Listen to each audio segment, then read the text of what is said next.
Welcome to episode 3.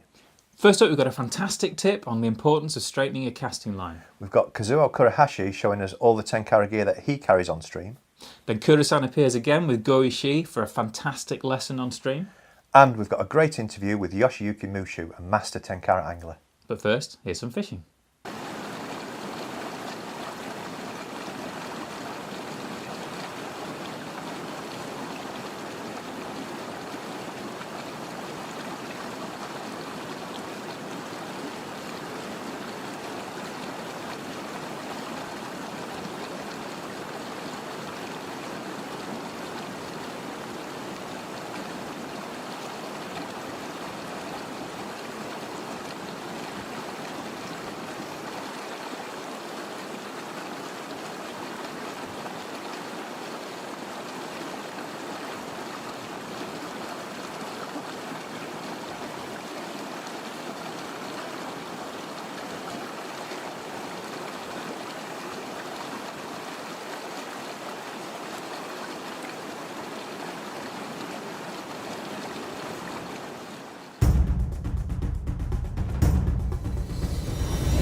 Welcome to Tenkara in Focus. First of all, huge thanks for everyone that tuned in and watched the last episode.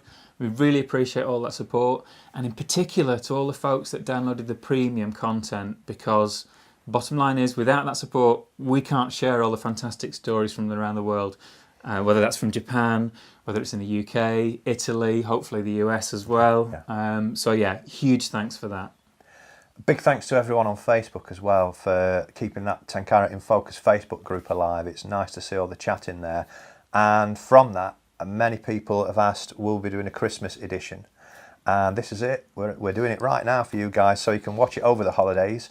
And we've got quite a bit of content that we want to try and get in. We want to keep it as sort of condensed and focused as we can. So we're probably best getting on straight to the first. I see what you did there. You're getting the focus branding in there. Straight to the first bit. Let's kick right off. We've got a fantastic tip. It's a really simple idea, but it can have a huge effect on your fishing.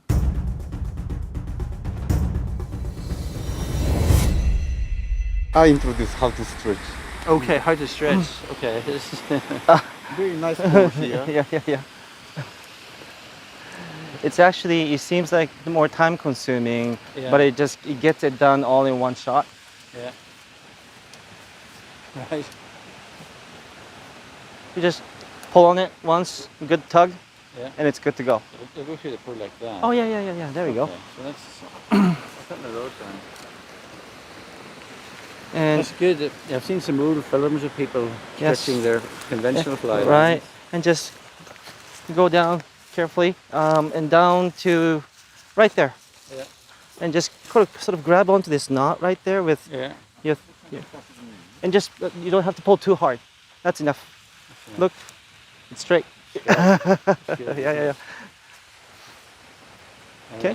Okay. So shall I time a fly? And right now there's nothing There's no tied fly. onto the No. tippet, so you can actually let this go Yeah.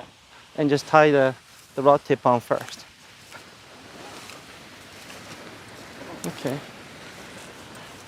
結構他に誰かいたら他に誰かいたら if anybody else. if you're with somebody, Oh, you can do that. If a pole is not available. Yeah, that's good.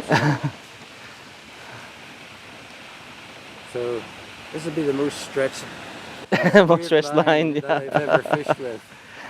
So it's going to be good. 釣りをしててなんか急になんかうまく投げれなくなったなとか当たりがわからなくなったなっていう時はもう一回ストレッチして。Sometimes when you're fishing, you end up catching, a branch or the earth or something, and you feel like you're not being able to cast as well all of a sudden, and you can always take it off and re-stretch your line, and you could have a small knot on your tippet also, so you want to be checking your gear constantly.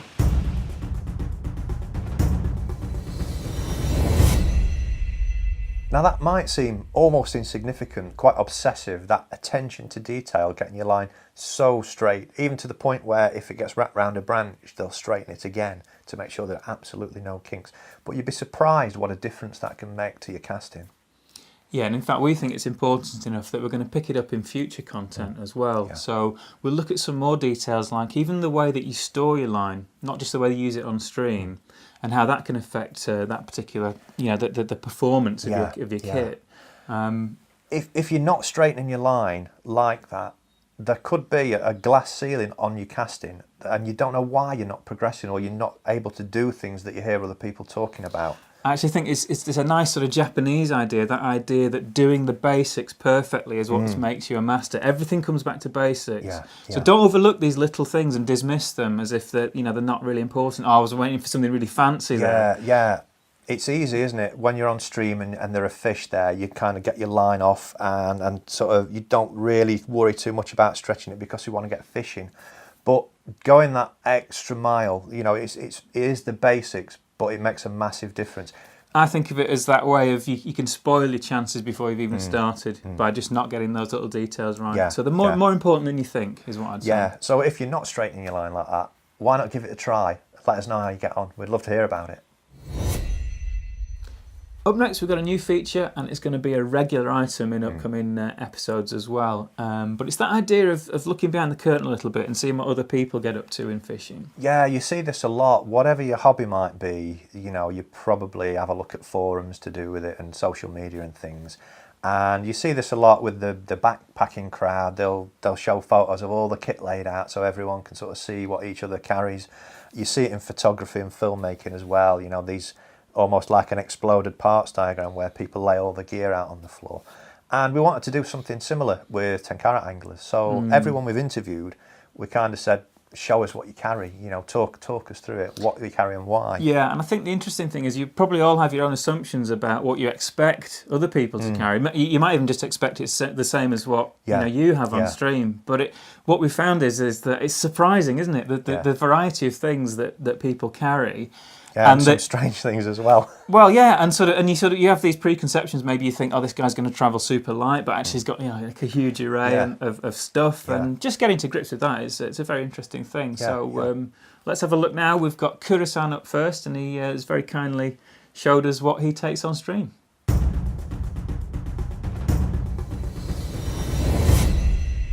いつもいわゆる釣り道具ですよね。どういう糸を使って、どういう毛針を持ってるかってことですね。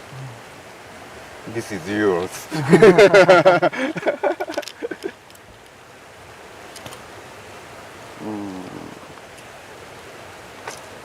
毛針の箱は何個ぐらいいつも持ってますか？まあ今回はその1週間の旅でどこを釣るか全然わからなかったんで、割といろんなものを持ってきちゃった。3つか4つかある。He's got 3-4 boxes of fly cases now because he knew that he'd be on the road for 5-6 days. 普段はどれくらい持ちます？普段は2つくらいかな。He typically carry around just one box of flies or two. これはどういう毛針ですか？まあ今回は夏っぽい季節がもう暑いんで、ちょっと夏向きのやつを主体に持ってきて、まあ特にこの辺が夏場によく使う毛針。So most of these flies he would usually use in the summertime, and he knew that it'd be quite warm. So most of these surface type とか表面向きですよね。これは主に沈めて使うけど、まあ沈めて使う毛針だって持ち上げてやれば水面で使えるわけで、まあどっちでも使う感じかな。So like even flies that sink, if you raise your rod tip, you can make it float. So he doesn't really have a specific definition of surface fly or otherwise. で触れてる魚を静かな水面で釣ってやりたいなと思うことが時々あって、そういう時にはまあこういうすごく軽いフライを使って。Sometimes he enjoys fishing in really calm surfaces. And these are very light flies for that type of situation. あと白い毛針が妙に効く時があるというか。There are occasions where he feels like the white flies are very effective. ちょっと濁りが入ってる条件とかまだよくはわからないけれども白いフライが黒よりも明らかにいいケースっていうのがやっぱりあるみたいで、それでまあ一応黒いのと白いのと用 He 意して can't ます。 say for sure, but he feels like when the water's got some color, when it's murky, white flies stand out better and they perform better. So that's why he has both blackish flies and white flies. Keep it ハリスとか。ハリスはね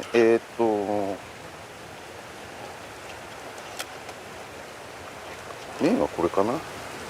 So there's these two Fujino tippet made for Tenkara. これフロロ。こっちがフロロ。 So this is fluoro and this is nylon. 0.6, 0.6 and 0.8. So he has both, he carries around both fluorocarbon and nylon tippets. でまあこれをどう使うかっていうのは自分も勉強中。So he's still studying about how they should be used. He's still testing. まあシビアな時には細い方を使う。でフロロがいいかナイロンがいいかっていうのはまだ僕は実験中だと思ってるけど、まあ僕はナイロンのラインをよく使うんで。それとはやっぱナイロンのハリスがマッチしてるような気がする。柔らかさがね。So when he's using a nylon line, casting line, he feels like a nylon tippet works well together. But he's still experimenting. But of course, if the pressure is high, smaller tippets produce better results. だからもう標準はフロロの08。So 0.8 fluorocarbon tippet is the standard for him. So he's ジョンさんにもらったやつ。 he's got two spools. One is これ FC ですか？いやこれはそうラインシステムの 2.55。 So this is that FC from line system 2.5 fluorocarbon level line. でこっちはナイロン。 That's saltwater fishing nylon line number 3. あと3号ですよね。3号。あこれ変なものです。で風が吹いた時のためにちょっと太いのも持ってます。 So for windy conditions, he does have thicker casting line. これはフロロカーボンの3。フロロの3号だと思う。 So number 3 fluorocarbon. まこんなもんですかね。あとはまあそうなこんな感じにして一応いろんなラインをリザーブでというか。 These are his reserve lines. You can see that these spools are really thin. It's like a sheet. And there's 1, 2, 3, 4, 5 of them in there. I think they come in different lengths and sizes. 長さが違うってことですよね。いや普通のスプールで持ち歩くとちょっと邪魔になるんで、これで持ち歩けばSo those plastic spools are too thick to carry around the reserve, so he puts them on these sheet spools. でもこれはもうほとんどの場合トゥーマッチ。いらない。いらない。何があるかはわからないから持ち歩いてる。なんかあとは最近はランディングネット持ち歩くようにしてる。So he carries around a landing net nowadays, but he doesn't. It's not on him right now. まあでかい魚がかかった時のためと写真を撮るため。But it's mainly for big fish and taking pictures of the fish, the landing net. あとね、ちょっと面白いもんがあるんで紹介したいんだけど、He has something interesting he'd like to show you. 何か知ってる？わかんない。あ、針外し。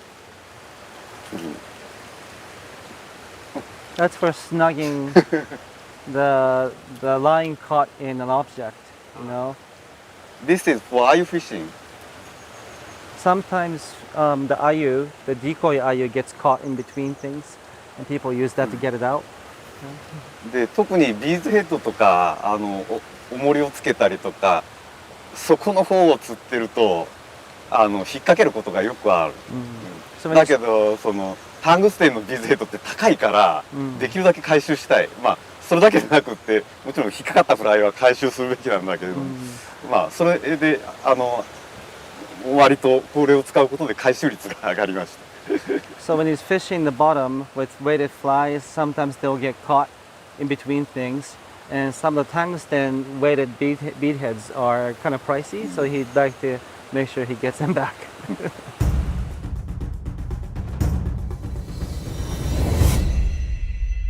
Coming up next, we're back out on stream again with Go and Kurasan for a little bit of a fishing tutorial. Yeah, it's probably a bit of an understatement, isn't it? But what it was a very, very privileged lesson that Alan, who's a good friend of ours, and he accompanied us on a hosted trip to Japan last time we were out there, actually got some real in-depth one-on-one tuition from both Kurasan and Gosan.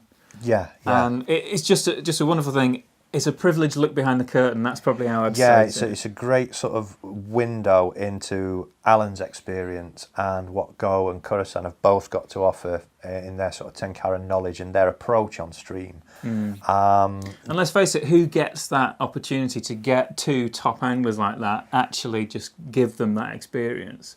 So that the reason that we've taken that and actually made that into the premium download content, we've got the entire lesson. We followed them through that whole process from start to finish, picking up all the little details, getting the feedback between Alan and Go and Kurasan as well. So it's not just a one-way street.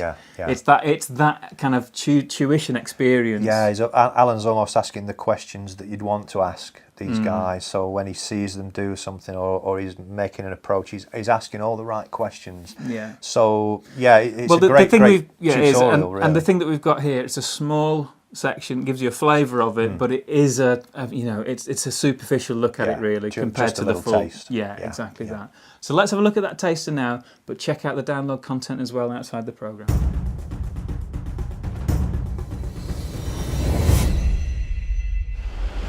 When you move upstream, you've made maybe 25 casts or so, and if you got no response, it's more efficient to cover more distance. So we'll just move up. But rather than moving through the river, it's always good to exit the water once. こっちにまっすぐ上がって。あ、今、so exit the water once, and then reapproach. なんでこう上がるかっていうと、そこら辺はまたそこに立って上から狙いたい。You could also fish the same section from up above. So if you walked right through it, you'd spook all the fish. So you want to maybe try and get out and away from the water a little bit. こう行っちゃったらそこの魚に気づかれちゃう。So shall I go down here and just do a little bit of downstream? Right, so you want to fish that section from here first, and then... Very good point here. Yeah. So just beyond that rock, and between that deeper section, that deeper green grey. So, ここから釣った方がいいですかね。どっちから釣るのがいいかな。基本的に近い自分から近いポイントから遠いポイント。Right, always start fishing from the nearest spot pocket to you, and then move up. So maybe fish from you could fish from there. Yep. 後ろ気をつけて。There you go.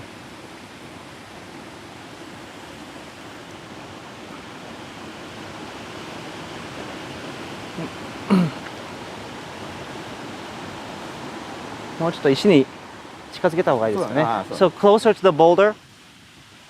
There you go. Right by it.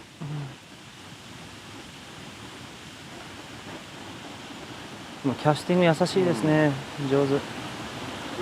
Very nice. And if you see a fish rise, try to remember that speed of the current where the fish was rising, and look for that similar speed in other waters. That's where the fish would be hanging.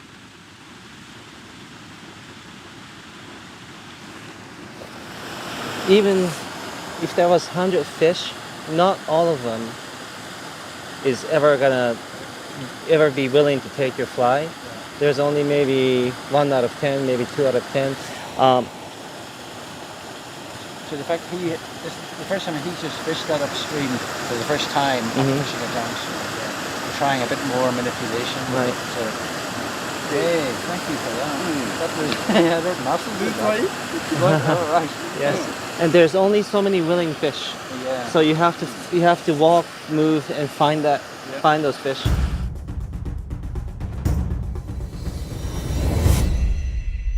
So that was a great little window there into what was about sort of an hour's lesson, with a little bit of moving around on stream. When we've edited it down, it's condensed to about 40 minutes of actual instruction on stream between Go and Kurasan and Alan. And that's the first part of the downloadable content. There's also a great PDF that Paul's put together. I'm very kind of you to say so, but I think you do get that benefit of analysing. It's almost like the technical breakdown of stuff, so that you can pull out what you've just seen. Yeah. You can pull the important bits out and understand what is more kind of like, a context than the real sort of take-home messages. So that's why we try and work these download packages, is that you get the real content and then you get the analysis of the content. You put the two together, it gives you a great experience, and your own results inevitably improve when you get some of that. I think from feedback from people I've chatted to, and from working on it ourselves, you find that you watch the video or you read the PDF, then you go and you either read or watch, and then you find you want to go back and look at it again because there's something in the video that you then pick up in the PDF, or there's something in the PDF you then pick up in the video. So they really do sort of dovetail together, and there's so many levels of complexity. The more times you view it and read it, the more you get out of things, and there are little things that cross-pollinate one another. Absolutely, there's a perfect example of that in it's touched on in the video, but it's not something that jumps out at you totally. But it's so important. It's that box concept of how you behave as you move around and position yourself around the river. Yeah. That can change your fortunes from a fishless day to something that's like a red letter day in the diary. Yeah, and that's why I pulled that out in the PDF, for example. Yeah. But it's these concepts that actually knowing what to take out of the lessons that you see. And it's a completely... how many people get the chance to spend time on stream and get that lesson, and the video side of it gives you that same experience. So. Yeah, I mean, if you get the video and the PDF, it's a hell of a lot cheaper than a ticket to Japan. I can tell you that. So yeah, and for everyone that does buy our media, a big thanks again. We can't stress often enough, this is what enables us to bring you this program. People actually taking advantage of our paid media is the lifeblood of Tenkara. Yeah, I mean, we hope we're creating value for people and that it's a reciprocal thing, but it allows us to keep doing that. Yeah. And as an example of that, we wouldn't be able to bring you interviews with masters that people have never really heard of in the West, such as Yoshiyuki Mushu. Yeah, this guy is so softly spoken, and the fact that most people have never heard of him, it sort of demonstrates he's not really an attention seeker. He's kind of in the background, very quietly doing what he does. He's going out and he's doing it, he's walking the walk. Yeah, watching him fish is an absolute privilege, and listening to what he had to say was an even greater privilege, and we're able to share that with you right now.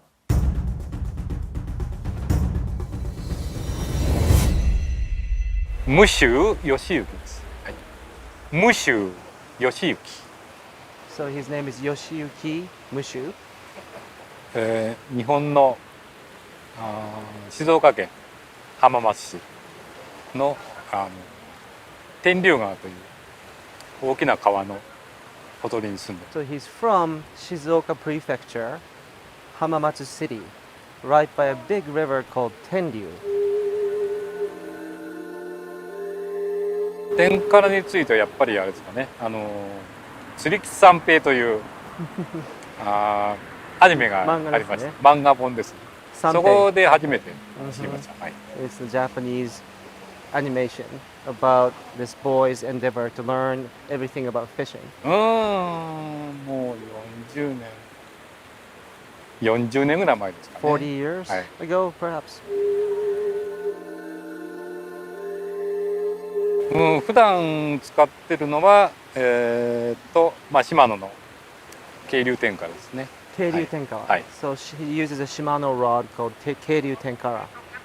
でラインはトヨフロンというメーカーのトヨフロンソフト EX ですかね。トヨフロン EX というラインを普段は使ってます。トヨフロン DX。これはナイロン。クリアのフロロカーボン。フロロカーボンレベルライン。何号でしょう。大体使うのは 2.5 号。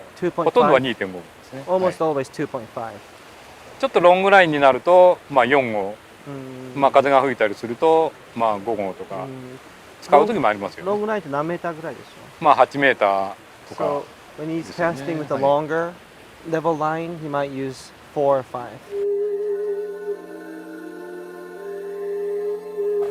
僕の場合は逆さ毛針系の、日本古来の。So he uses traditional こういう毛針ですよね。Quite many of them are rather sakasa. 生地系のソフトハック。With Japanese pheasant hackle. はい。So just kibari, no Western patterns. フライじゃなくて毛針だけですね。毛針です。Just 毛針。テンカラ毛針。逆さ毛針。Any weighted flies? ウェイト使いますか？いや、No weighted. まずほとんど使いません。Almost、だいたい冬ぐらいですよね。使うにしても。僕の場合は基本ドライから、使っても中層ですかね。基本はね。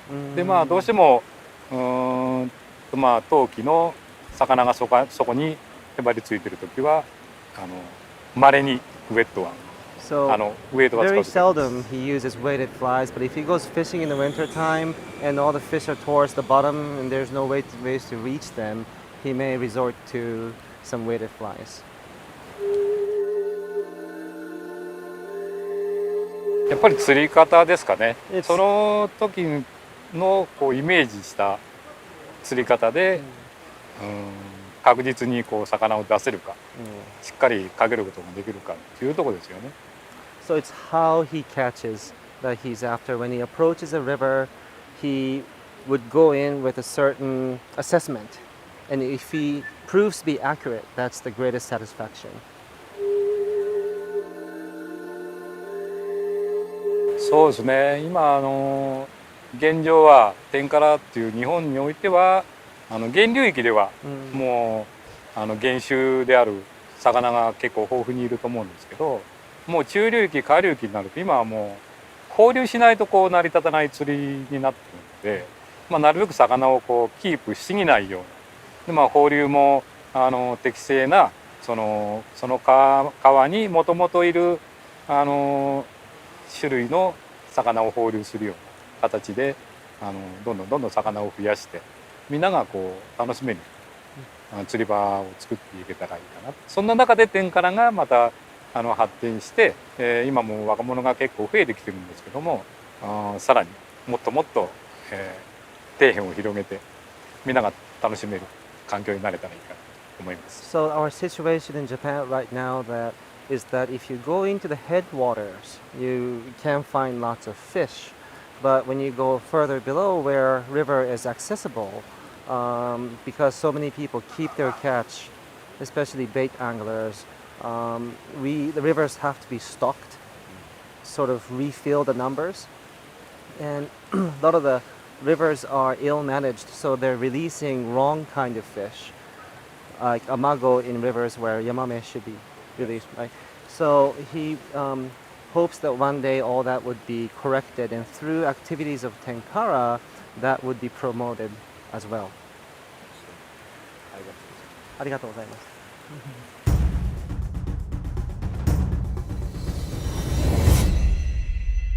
That was a great interview there with Mushu-san, and that sort of final thought that he had, it really chimed with both of us. You know, it's something close to our hearts, and close to Paul as well. You know, it's his actual job description as a Wild Trout Trust conservation officer. Yeah. I mean, obviously, part of my professional life is involved in that sphere of kind of habitat management and conserving wild fish populations. So for me, it's fascinating that the Tenkara community in Japan seems to be the driving force, the spearhead of that move away from stockfish and to actually managing these natural populations. Yeah, Saito-san, the gentleman with the cane rod in episode 2. If you've not seen that, you should check it out. Definitely. He was the sort of key player in setting up catch and release fishing in Itashiro, where the fishing in today's program. Yeah, in the lesson. In the lesson. I think that might have been the very first catch and release fishery on rivers in Japan. I'm not sure, but certainly it's very significant. Yeah, there are very, very few catch and release rivers in Japan. The amount of fish that you see in Itashiro compared to the surrounding rivers that are mostly catch and kill, it's tremendous. And as you can see the effect of it, and also just getting that idea that the impact on the genetics and that kind of thing with the fertile stockfish. It's fascinating to me that all of that and that message is coming out of Tenkara in Japan. It's not coming from the rest of the fishing community. Yeah. Let's hope that it spreads as well. You know, it started with Tenkara, but it'd be a dream come true if the rest of the Japanese anglers would adopt it. And again, without being sort of too silly about it, it is nice to have the opportunity with Tenkara in Focus to help to spread that message in Japan and then outside of Japan as well. So it definitely chimes with our core values, I think, is what we'd say about that. Absolutely, yeah. I think we're done. Episode 3. In the can. Season 1, episode 3. Yeah. Big thanks again for everyone who tunes in, and an even bigger thanks to everyone that downloads our paid media. We can't do it without you guys.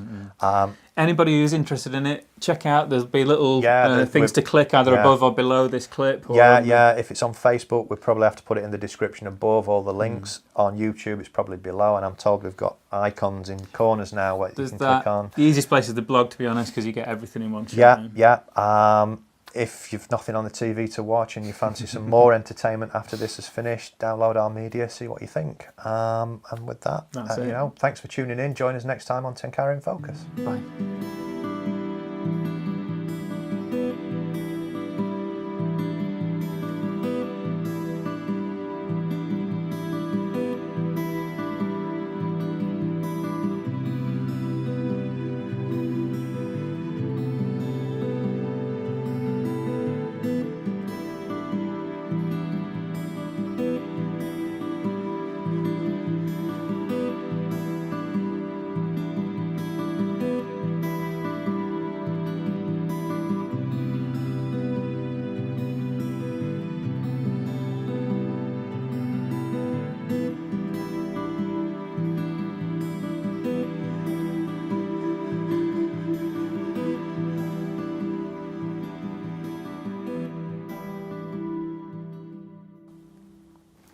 You still here? Get out and fish.